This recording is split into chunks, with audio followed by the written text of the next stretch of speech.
I am an Anglican priest, and I was ordained in 1997 by Archbishop Rowan Williams, who was at that time Archbishop of Wales. When did you know you had a calling to the priesthood? When I was 19, I felt deeply called to priesthood, but of course it was totally impossible in those days in the Anglican Church. And therefore I tried becoming a nun.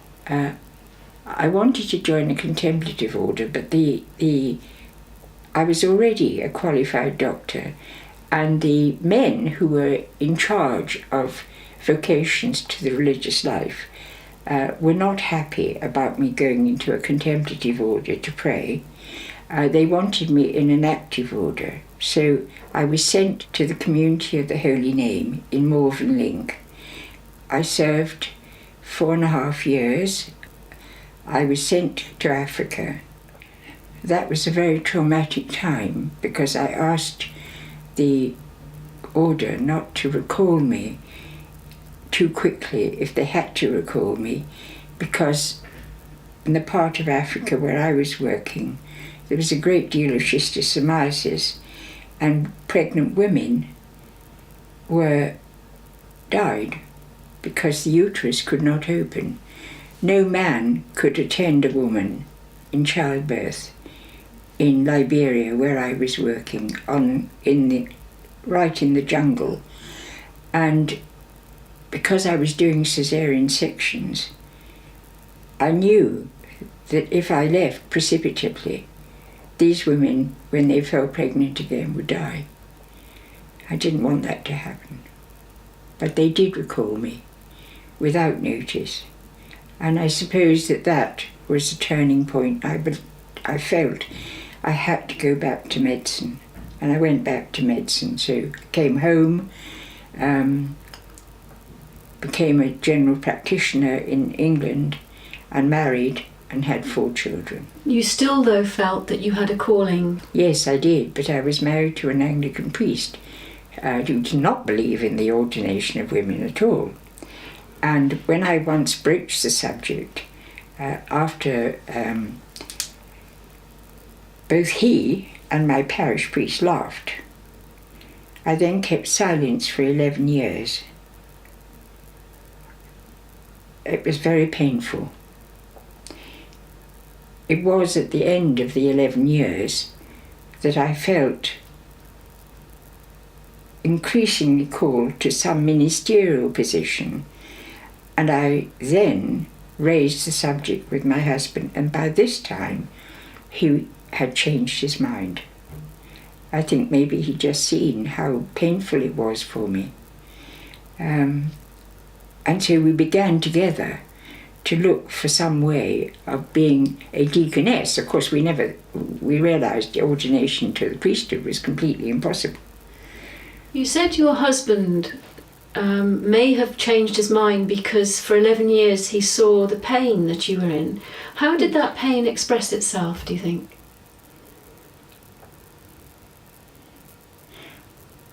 Through continued devotion to the sacraments and through continued steadfast witness and prayer to my Christian faith. And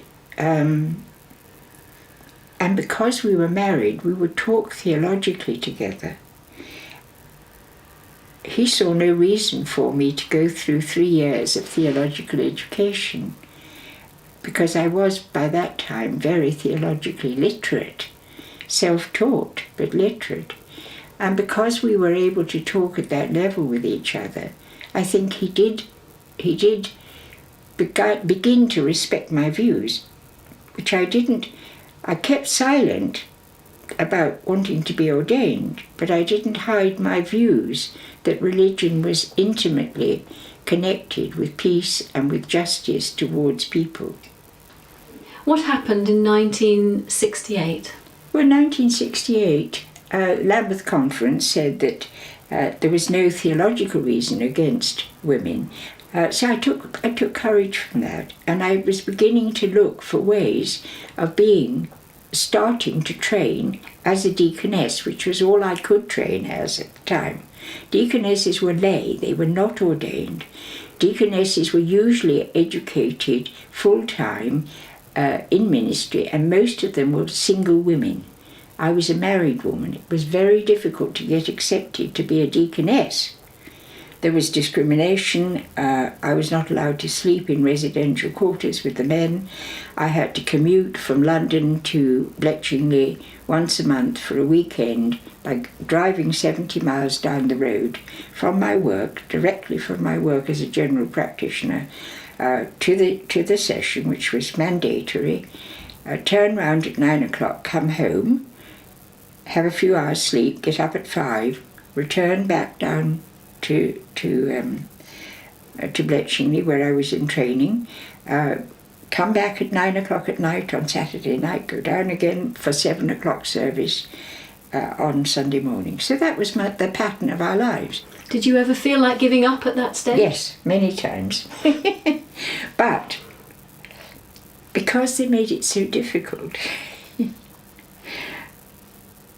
I grew stronger in determination. And so we lasted out. It was very traumatic. So after you were made a deaconess, it didn't stop there. You then went on and became a priest. How many years later was that? I was made deaconess in 1970. My husband died in 1979. I left my work in East Sussex with disadvantaged children and abused children, and I went to live in Wales near a community where I was an oblate, the Society of the Sacred Cross, Timar Convent. To work in Wales, I had to become a deacon. So I became a deacon in order to use my deaconess office in Wales. And I thought that was the end of it. By that time, I was a person who was an advocate for women priests, and I was a public advocate. I had been in the Church of England, and I continued to be a public advocate in the church in Wales. And because I was a public advocate, it didn't sit well with this community as a religious sister, and there was dissension in the community. So in the end, again, I went to live as a solitary because it didn't work out that I could be a contemplative nun and work in a parish. So the vocation to the diaconate by that time was very strong in me, and I could not. I was, by that time, I was able to give Holy Communion to the sick, and I was able to exercise a diaconal ministry in the church. And when I went to be a nun, I had to give all that up, of course, and they did then consent to me becoming a deacon, and they gave me 6 hours a week to work in the parish. When I went back to the parish after years away from it, I knew I could not go back if they asked me to go back. And of course they did, and I couldn't go back. Because by that time, I was exercising a pastoral ministry. And then what happened to you? I became a solitary. Archbishop Williams was very kind, and he allowed me to.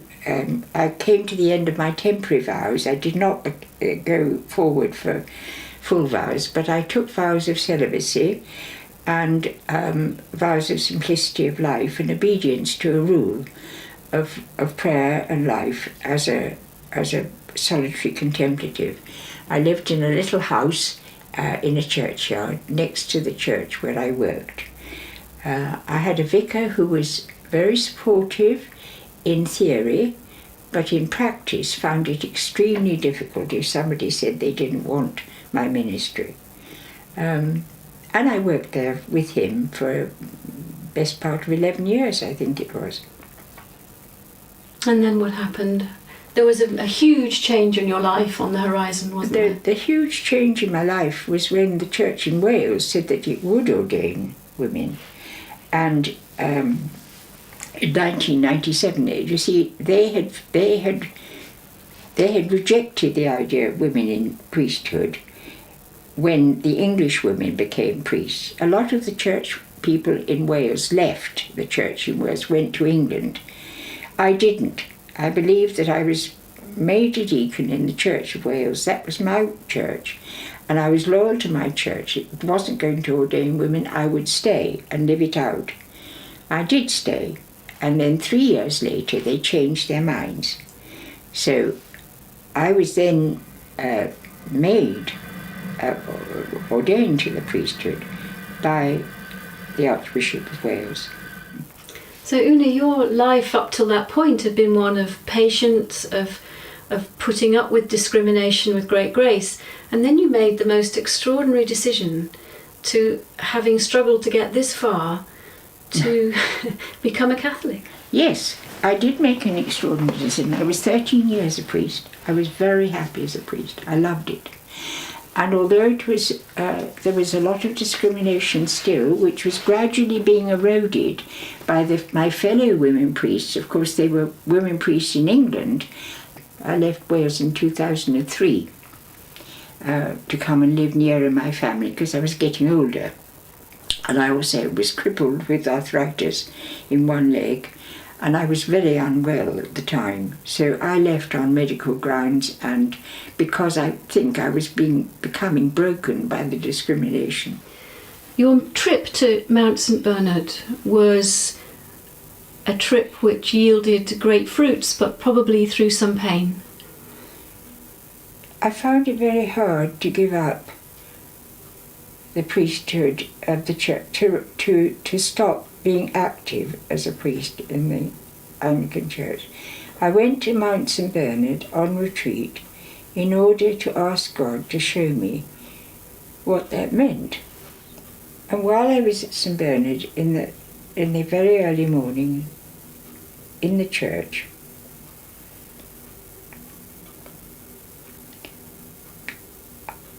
I remembered the women who'd stood, the Catholic women who'd come to my ordination, and at my ordination had said to me outside, "Do not forget us, Una." And I said, "I will never forget you." I never had forgotten the Catholic women who longed for a fuller life in their own church, and I wanted to support them. And while I was in St Bernard, I got a very strong intimation. The only way I could do that was by joining them in their oppressed state. And I did that. And I told the Anglican priest, who said, "What do you want to join a church like that for, which rejects women?" And I said, "Precisely because they reject women. I just long to see the Catholic Church embracing women and all the gifts that they have." So I worked towards that by living, praying, witnessing in the Catholic Church to the goodness of women. And you truly believe that this is what God wants for the church? Oh, yes, I truly believe that. Yes, I believe that they are called to be women priests, and I believe that they should be fully part of the church's ministry. You asked me whether I was optimistic that the views I hold might prevail one day. Yes, I do. Not in the immediate future, nor maybe in the long-term future. I think the church has got to be reformed and renewed, and that the hierarchical governance of the church needs reform. I've had my eyes fixed on the light at the end of dark places, so that I have a picture in my room which is of overhanging trees and a very dark tunnel through which you can see light at the end of it, and at the end of it there's a gate. The gate is a barrier, but that gate for me one day will open and will admit women, and will benefit by admitting women to the ordained ministry, and will rejoice both in the Anglican Church and in the Catholic Church. But the day that will happen is in God's hands and not in ours.